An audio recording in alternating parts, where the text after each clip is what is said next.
Hello everyone and welcome back to another video. Today we're having a comparison between Kiro versus Cursor. So, starting with Kiro. Kiro is an AI coding assistant designed to help developers write, debug, and understand code more efficiently. It focuses heavily on automation, fast code generation, and clean explanations. Kiro aims to simplify complex tasks, making it easier for beginners and intermediate developers to follow along without feeling overwhelmed.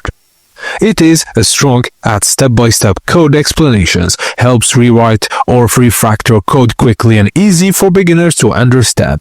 It has a lightweight and a simple UI to use and great for generating clean project structures, and works well for smaller or medium-sized coding tasks.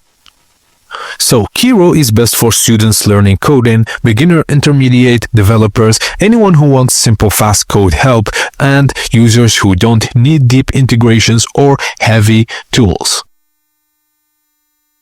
Now, let's move on to Cursor. Cursor is a powerful AI-powered code editor built for professional development workflows. It's designed to integrate directly with your project files and act almost like a pair programmer. Cursor is more advanced and feature-packed, making it ideal for users who want a full development environment enhanced by AI.